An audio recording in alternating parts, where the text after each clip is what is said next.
Hello friends, welcome to my channel. Today, we discuss about in ancient Rome. Slavery was a deeply entrenched institution, and slaves both male and female were considered property with very few rights. Female slaves often bore the heaviest burdens, subjected not only to forced labor, but also to sexual exploitation. When a female slave tried to escape, the consequences were often brutal and designed to deter others from attempting the same. Women who attempted to flee enslavement were hunted down much like runaway animals. Rome had systems in place to retrieve escaped slaves, including notices with descriptions, rewards for capture, and even professional slave catchers. These fugitives were viewed not just as lost property, but as a threat to the social order. If captured, a runaway female slave faced severe punishment. Whippings were common and often public, meant to humiliate and serve as a warning. In some cases, they were branded with letters like F for fugitives, marking them as escapees for life. Branding, usually done on the forehead, erased any chance of anonymity and subjected them to constant shame. Roman law also permitted even more brutal punishments. Some were forced to wear iron collars with inscriptions warning others not to help them. These collars might read, "I have run away. Capture me, return me to my master." In especially harsh cases, a female escapee might be mutilated, losing an ear, or being hamstrung or even executed, especially if her flight caused significant trouble or embarrassment to her owner. For those who tried to escape because of sexual abuse, the legal system offered no refuge. Rape or assault by a master, or even by guests, was not considered a crime when inflicted on slaves. In fact, Roman society saw sexual access as a master's right. If a woman fled such abuse and was recaptured, she might be punished even more severely for defying the authority of her owner. Sometimes, women fled with lovers, male slaves, or even free men. These scenarios were treated as betrayals or conspiracies. If caught, both parties could be tortured to reveal plans or accomplices.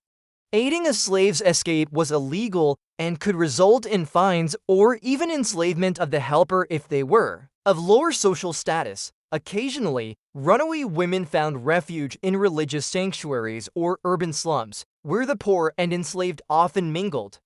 However, these shelters rarely lasted. Informants and loyal slaves were everywhere. The sheer difficulty of remaining hidden, especially as a woman in a patriarchal, surveillance-heavy society, made permanent escape nearly impossible. Despite the dangers, some women persisted. The fact that Rome needed laws, manhunters, and punishments to control slave flight shows that the desire for freedom burned even under the harshest systems. The stories of these women, though rarely recorded, are part of a hidden legacy of resistance within Roman slavery. In rare instances, a runaway female slave could successfully integrate into free society, especially in the vast, anonymous sprawl of cities like Rome, where tens of thousands of slaves and free poor mingled daily. Some altered their appearance, adopted new identities, or posed as freed women. Others sought protection by becoming mistresses to free men who might hide them or even bribe officials to falsify their status. But such success stories were exceptional and fraught with danger. If discovered, both the woman and her protector faced harsh penalties. She would be returned and punished, and he could be fined, publicly humiliated, or even prosecuted. The psychological trauma endured by these women was immense. The constant threat of violence, the loss of bodily autonomy, and the fear of being captured and tortured created a life of perpetual tension. Some chose suicide over capture, ending their lives to avoid further abuse or as a final act of resistance. In Roman literature and law, there are scattered references to such acts, often framed in a way that reinforce the disobedient slave trope, rather than acknowledging the horror that drove them to that point. Slave women who belonged to elite Roman households often faced more subtle yet equally oppressive consequences. If they attempted to escape and were caught, they might not be whipped publicly, but they could be subjected to prolonged isolation, starvation, or forced labor in the dirtiest parts of the household. Their status as concubines or favored servants would be revoked, and they might be sold to harsher masters as punishment. Being sold off was a terrifying threat. It meant being uprooted, separated from any children or relationships, and often transferred to rural farms or mines, where life was much more brutal. The legal codes, such as the Digest of Justinian and earlier Republican edicts, included sections specifically about runaway slaves. These documents reveal that female escapees were often grouped with male ones in terms of punishment, but also received special mention when sexual scandal or reproduction were involved. A female slave who became pregnant during her escape, especially if the father was a free man, could cause social unrest or inheritance complications. In such cases, the woman might be forced to abort, or her child taken and enslaved upon birth. Religion offered little solace, while temples could sometimes provide temporary asylum. The Roman state rarely respected these protections when it came to slaves. Unlike in later Christian eras, where sanctuary might be honored, Roman law generally allowed a master to retrieve his slave forcibly from any location, including sacred spaces.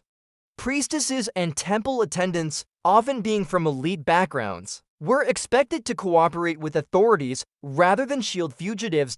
In gladiator schools and brothels, where many female slaves ended up, escape was even more difficult. These institutions were fortified and constantly watched, yet stories of women trying to dig tunnels, drug guards, or leap from windows persist in anecdotal records and graffiti. In places like Pompeii, wall carvings depict slaves fantasizing about escape or mocking their cruel owners, evidence that resistance, even in thought, was a small form of rebellion. The fact that Rome invested so heavily in systems to track, punish, and publicly shame runaway slaves, especially women, underscores how fragile their control really was. Each escaped woman, no matter how powerless she may have seemed, threatened the illusion of total mastery. Her flight was not just a bid for freedom, it was a defiant statement that she was more than property, more than a tool, more than a body to be owned. Though their names are lost to history, these women left behind silent echoes in law books, inscriptions, punishments, and fears. Their bravery, born of desperation, reveals a hidden history of courage in the shadows of one of history's most powerful empires. The escape attempts of enslaved women in ancient Rome not only challenged their immediate masters, but also tested the very foundations of Roman society, where order, hierarchy, and ownership were seen as divine and natural laws. The mere act of fleeing, a slave woman refusing to remain where she was expected to be, was viewed as a radical threat to the Roman ideal of paterfamilias, where the male head of household had absolute control over his dependents, including slaves. Punishment was also performative. In rural estates latifundia, female slaves who ran away might be punished in front of other slaves, stripped naked, chained in stocks, or forced to wear iron shackles permanently. The idea was to not only punish the body, but to crush the will. In urban areas, such acts could be even more visible, such as parading a recaptured woman through the streets or having her tortured publicly. Rome thrived on spectacle, and violence against enslaved people was sometimes turned into a warning show. Children born to runaway female slaves added further legal complexity. According to Roman law, the child of a slave woman was also a slave, regardless of the father's status. If the father was free, the child might later be manumitted, but often, the child would become property of the woman's original master. This reality created a cruel trap. Female slaves who gave birth during escape risked not only their own life, but the lifelong bondage of their offspring. Yet, in their desperation, some enslaved women resorted to resistance in subtler forms. Escape wasn't always about running away physically, it was sometimes emotional or psychological.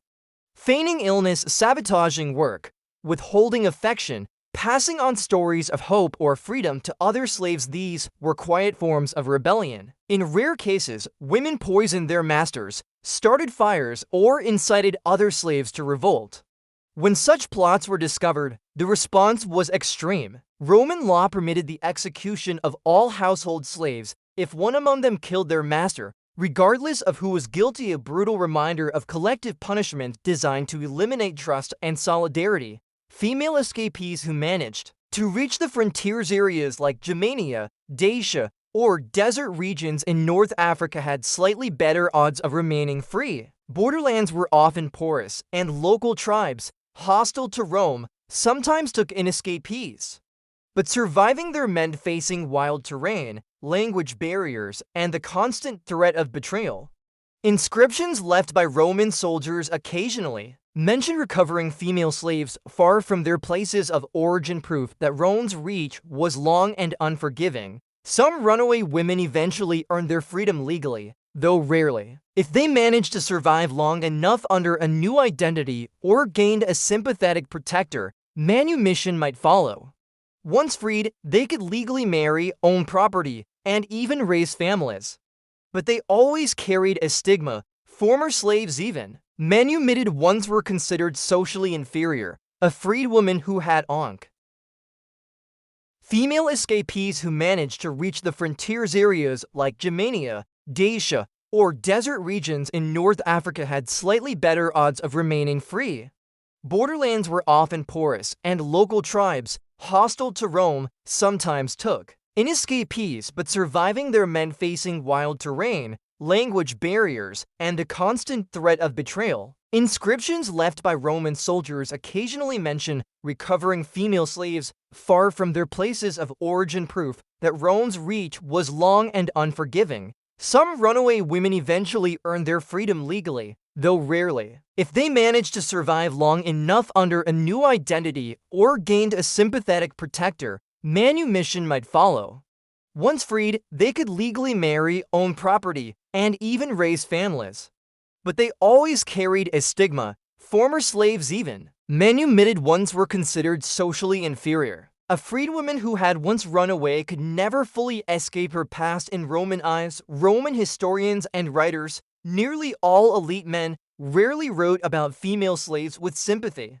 When they did appear in literature, it was often as moral warning symbols of lust, betrayal, or foolishness, yet scattered archaeological evidence, graffiti, burial stones, small objects offers glimpses of these women's inner lives, names etched in hidden places, pleas to gods for freedom, or tokens buried alongside them that spoke of love, grief, or resistance. Their voices may not have survived directly, but their defiance echoes through the cracks in Rome's stone walls. Every attempt to escape, no matter how small or doomed, was an act of humanity in a world that denied them their very personhood.